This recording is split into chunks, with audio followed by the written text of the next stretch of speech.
Pak Ya, Tamsil ya, kita tahu bahwa ya, dari pemantauan penelitian yang dilakukan Destructive Fishing ya, Watch ya, ya, bahwa ya, peredaran bahan baku pembuatan bom bom ikan seperti amonium nitrat ini kan saat ini ya, belum ada eh, hukum ataupun juga aturan untuk ya, mengontrol ya, begitu. Bahwa kita tahu ya, bahwa ya, amonium nitrat ini kan merupakan dasar dari ya, pembuatan jenis bom ikan. Nah, sementara untuk ya, pembeliannya ya, ini sangat mudah sekali diperoleh oleh masyarakat begitu.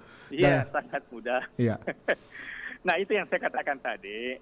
Kalau kita mulai dari bahan bakunya misalnya kan amonium nitrat itu kan pupuk urea iya, sebenarnya itu kan betul. pupuk urea, tapi yang kandungan N-nya tinggi, kemudian ada detonator dan Iya, lain sebagainya. Belum lagi pengawasan yang ini kan bukan pekerjaan bukan aktivitas yang sulit untuk dipantau. Tapi kenapa itu tidak dipantau secara iya, penuh? Ini juga ya saya harus mengkritik ya pengamanan satu kan. Nah, terkait dengan amonium nitrat ini kan jadi saya selalu bilang begini, kalau amonium nitrat itu ada di pulau atau ada di pesisir, kemudian di situ tidak ada sawah, aktivitas pertanian yang pertanian. membutuhkan Iya, pupuk, itu kan harusnya sudah dicurigai akan digunakan untuk apa? untuk kepentingan yang salah. Mhm. Harusnya itu sudah bisa dicegah. Iya, iya. Nah, Oke. jadi ini kan aspek pencegahannya kan Iya. yang lemah sekali. Oke. Lalu Detonator, bagaimana dengan apa ya dengan ya, personil yang mengawasi begitu? Dengan kita tahu bahwa begitu luas wilayah perairan yang kita ya, miliki saat ini, ya, sementara personil-personil ada yang sangat-sangat terbatas. ya, Bagaimana menurut pandangan ya. Pak Andi Tamsil? Ya itu juga sering kita diskusikan ketika Ya, kita katakanlah misalnya mengeritik teman-teman dinas perikanan, dinas kelautan, kemudian teman-teman angkatan laut, ya, Polairut, PPNS dan seterusnya. Ketika kita kritik itu tanda petik ya, dia selalu mengatakan ya kita ini terbatas kemampuan kita, armada kita tidak sangat terbatas, ya. kemudian operasional juga sangat Operasional yang tinggi, terbatas, betul, personelnya operasional kan tinggi sekali. Jadi ini betul. memang menjadi ya seperti Problem lingkaran ya, setan betul. tidak selesai kalau seperti itu. Jadi maksud saya tadi seperti itu. Kalau Ya, ini kan sudah tidak susah sekali itu pemerintah meningkatkan kemampuan. Karena ini kan memang biayanya mahal sekali. ya. Mungkin yang bisa efektif untuk jangka pendek adalah mencegah. Mencegahnya apa? Kita cegah itu amonium nitrat ada di pesisir, di pulau-pulau yang tidak ada aktivitas pertanian. Oke. Yang kedua kita cegah detonatornya sampai ke masyarakat. Itu Ya. kan bukan barang yang tersebut. Itu kan menurut saya itu enggak susah sebenarnya untuk dicegah kalau itu mau dicegah. Jadi sebaiknya pencegahan. Yang kedua kita edukasi masyarakat untuk Ya. tidak mengkonsumsi hasil tangkapan ilegal. Mhm. Oke. Itu yang menurut saya. Jadi mungkin pemerintah kota misalnya aparat pemerintah kita mulai dari situ, tolonglah aparat pemerintah tidak membeli ikan yang ditangkap dengan cara ilegal. Nah, itu Ya. dihimbau kita semua harus Ya. menyatu aparat pemerintah yang gampang Permintaan kita cukup koordinasi, tinggi, kan? Pak Andi Tamsil terkait dengan Ya, ya permintaan di Makassar tingkat konsumsi ikan sangat tinggi begitu ya dari seluruh ya itu wilayah yang juga. ada di Kepulauan Republik Indonesia. Makassar ini Ya, merupakan tingkat konsumsi ikan paling tinggi, bahkan jenis ikan hidup paling yang tinggi. paling banyak dicari sehingga para nelayan banyak mencari ikan Ya, hidup dengan jalan membius ya, begitu.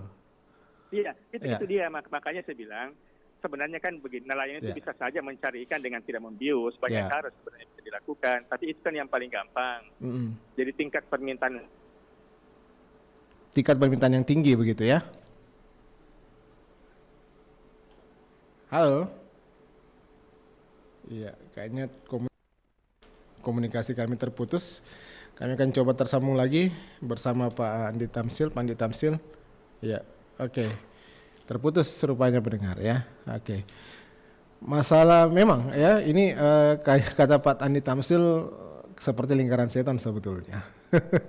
Sangat sulit untuk bisa diberantas, tapi memang pengawasan yang perlu diperketat terkait dengan keberadaan amonium nitrat, bahan dasar untuk membuat bom ikan ya. Perlu diawasi, jangan sampai kemudian ada beredar amonium nitrat ya atau pupuk urea yang berada di pesisir dan juga kepulauan. Untuk apa ketika banyak beredar amonium nitrat sampai di wilayah pesisir dan juga di wilayah kepulauan. Jangan sampai kemudian bahan baku ini disalahgunakan oleh nelayan untuk mencari ikan ya. Nah, bagaimana juga dengan pola perilaku dari konsumen? Konsumsi ikan yang tinggi, permintaan ikan yang tinggi, ya, ini juga menyebabkan nelayan menggunakan berbagai cara untuk mencari ikan. Seperti misalnya konsumsi ikan yang jenis membeli jenis ikan hidup begitu, ikan segar ya, yang masih hidup disimpan dalam akuarium, ini juga cukup tinggi sebetulnya, ya, sehingga baik. Saya sudah tersambung kembali dengan Pak Andi Tamsil. Mohon maaf terputus Pak Andi Tamsil. Kita lanjutkan sedikit diskusi kita lagi. Bagaimana? Jadi saya lanjutkan. Ya. Jadi tadi itu, ini kan saya katakan untuk penanggulangan di lapangan itu kan sangat berat menurut saya ya. Itu kan karena kemampuan personilnya terbatas, kemudian dia personil juga sangat terbatas, jangkauan wilayah sangat luas, dan seterusnya. Dan itu juga susah sekali. Nah, mungkin untuk jangka pendek yang paling adalah kita mencegah bahan bakunya itu bisa sampai ke nelayan, satu ya. Yang kedua, itu tadi konsumen kita edukasi dengan para penadahnya itu, kita edukasi jangan membeli itu kan, jangan membeli itu. Restoran-restoran kita edukasi juga, perlu kita edukasi. Restoran itu kita beri label, misalnya ini restoran tidak menjual ikan hasil illegal fishing. Nah itu kan, itu seperti itu. Oke. Halo. Iya. Jadi memang jadi butuh kerja keras kayaknya. Jadi memang perlu kerja keras, perlu kan saya bilang ini kan tahun 60-an, mungkin 50-an sudah ada ini illegal fishing seperti ini. Sampai sekarang tidak selesai karena itu tadi tidak ada efek. Nelayan itu sebenarnya hanya korban saja. Nelayan itu sering ada yang meninggal, ada yang cacat. Kemudian keuntungan terbesar itu bukan ada di nelayan. Jadi ini juga, saya kebetulan pernah ketua HNSC Sulawesi Selatan. Ya, saya pengurus pusat juga.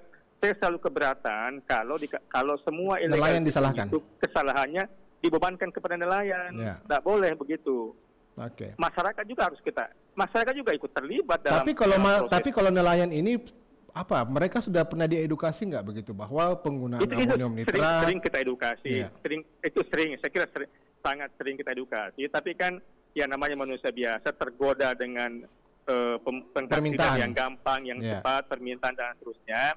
Tapi kan ya tidak bisa seperti itu. Yang menurut saya semua cara harus kita lakukan, semua pihak harus terlibat. Seperti kata kita tadi, semua ini memang harus kerja keras, ya.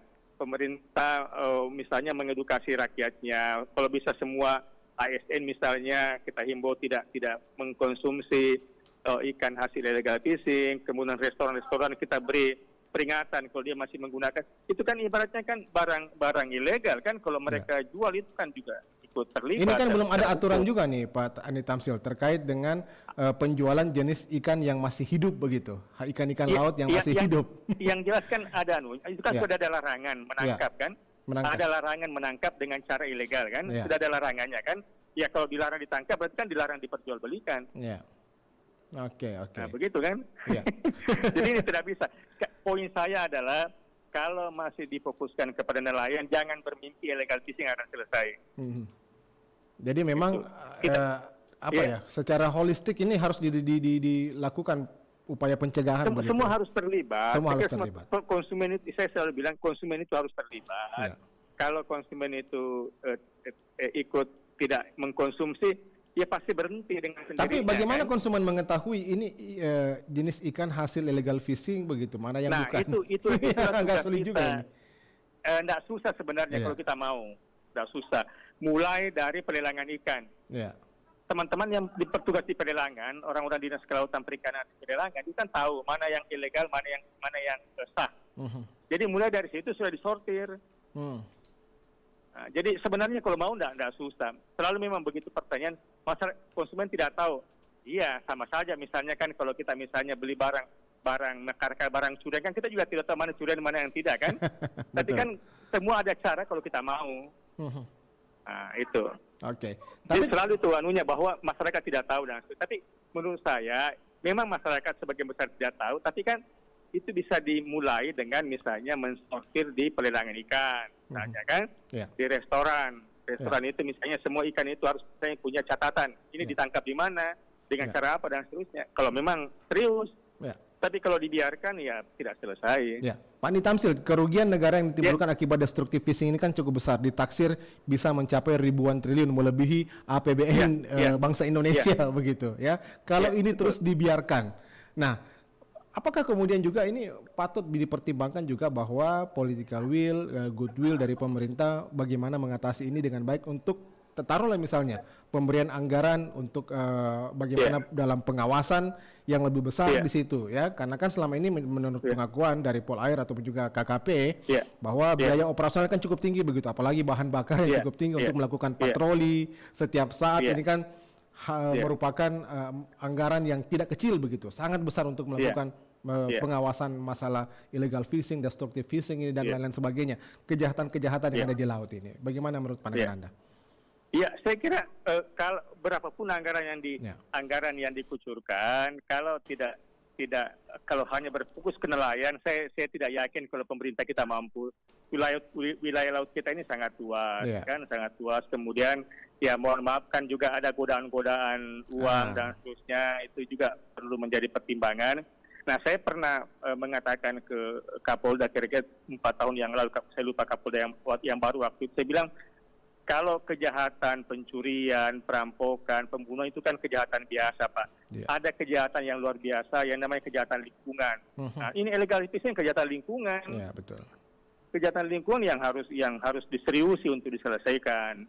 Kerugian negara itu, kalau kerugian negara biasa itu kan biasanya gampang untuk dibuktikan, tapi ini kalau kerugian negara sumber daya alam kita rusak, kemudian nelayan kita korban, kemudian tadi itu terumbu karang rusak dan seterusnya. Ini kan sebenarnya ini tidak bisa kita hitung dan kita uangkan karena ini kan nilainya sangat besar. Dampaknya sangat abstrak ini. Kalau hitungan uangnya ribuan triliun, saya kira ini kan masalah lingkungan. Kalau terumbu karang itu rusak misalnya bukan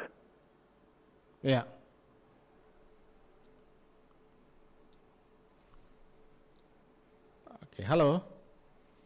Ya, tampaknya terputus pendengar ya. Oke. Baik. Terima kasih tadi Pak Andi Tamsil ya. Jadi memang kalau masalah kejahatan lingkungan yang seperti dibahas tadi butuh penanganan yang serius ya. Nah, dan kita perlu serius begitu untuk mengurusi hal ini. Wilayah laut kita sangat luas ya. Bagaimana mengawasi tentu ini sangat membutuhkan kerja yang sangat keras, tetapi pengawasan ya, bagaimana memberikan edukasi kepada masyarakat ya, juga bagaimana pencegahan, upaya pencegahan ini yang paling penting, poin yang paling penting disampaikan Pak Andi Tamsil tadi. Jangan biarkan kemudian hal-hal yang Baik, saya sudah tersambung kembali Pak Andi Tamsil. Ya, mohon maaf Pak Andi Tamsil. Baik. Ya, Pak Andi Tamsil mungkin silakan. Ya, gimana? Silakan Pak Andi. Menurut saya dalam penyelesaian ini harus komprehensif ya, terpadu. Jadi tidak bisa kita fokus ke nelayan saja.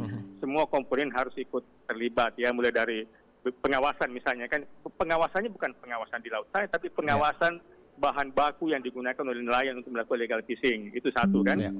Yang kedua, ya ini kan nelayan ini kan tidak sampai ke pasar, tidak sampai ke ekspor, itu kan pasti ada katakan ada penadahnya, bahasa kata ada cukong yang membiayai itu kan. Yang kedua, yang ketiga nelayan itu sendiri, kemudian yang keempat konsumen langsung, ibu-ibu rumah tangga, restoran.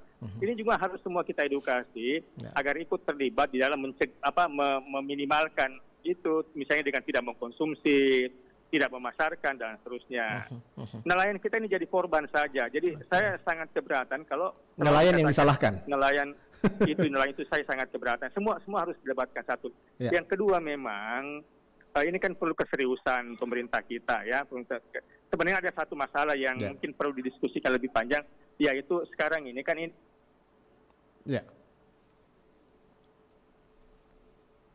Iya, halo. Iya. Kayaknya ada sedikit gangguan komunikasi nih pendengar ya. Kayaknya ada mungkin tambahan lagi yang akan disampaikan oleh Pak Andi Tamsil ya. Jadi jangan terfokus ya sama nelayan. Nelayan hanya korban begitu. Nah, terpenting bagaimana pencegahan. Mencegah jangan sampai kemudian penangkapan ikan dengan cara ilegal, destruktif ini bisa terulang lagi ya. Oke, kami akan minta statement terakhir. Mungkin ada hal yang paling urgent, paling penting, yang paling mendasar, yang perlu mungkin disampaikan oleh Pak Andi Tamsil ini, ya, supaya masalah ini persoalan, baik. Kita sudah tersambung dengan Pak Adi Tamsil. Saya kira- Ya, mungkin Pak Adi Tamsil. Ini ya. Oke. Ya, Silakan Pak. sorry, putus-putus. Yang pertama statement saya pertama tadi itu bahwa Ya. fokus penyelesaian itu tidak boleh ke nelayan saya, semua harus kita libatkan. Satu. Yang kedua memang begini ya, saya sampaikan tadi bahwa sekarang kan kewenangan pengawasan pesisir laut itu kan ada di provinsi. Ya. Nah, ini yang saya lihat yang menyebabkan jangkauan pemerintah provinsi ke daerah itu sangat kecil, sangat lemah. Ya. Oleh karena itu, mungkin ke depan ini perlu dikembalikan kewenangan pengawasan pesisir laut itu kepada kabupaten kota agar lebih gampang untuk dijangkau. Ya. Itu salah satu poin ya. Poin yang itu. Saya kira itu saja dulu. Baik. Ya. Oke, Ya, Pak Andi Tamsil, ya. terima kasih banyak atas waktunya Pak Adi Ya, Tamsil makasih bersama banyak. RRI. Ya. Assalamualaikum Waalaikumsalam. warahmatullahi wabarakatuh. Selamat pagi. Oke, saya dapat tadi poin penting yang disampaikan Pak Adi Tamsil pendengar bahwa masalah pesisir jangan hanya diselesaikan di tingkat provinsi saja. Jadi mungkin ada pelimpahan wewenang ya sampai ke daerah kabupaten kota yang memiliki wilayah pesisir begitu. Nah, kita tahu cukup panjang, cukup banyak wilayah-wilayah atau daerah kabupaten kota yang ada di Sulsel ini yang memiliki pesisir.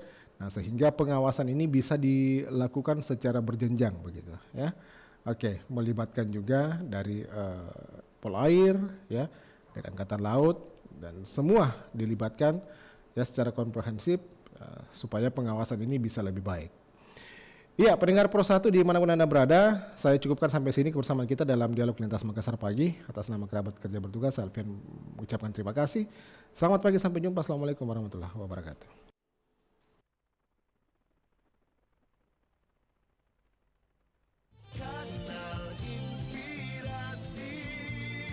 Pro 1 RRI Makassar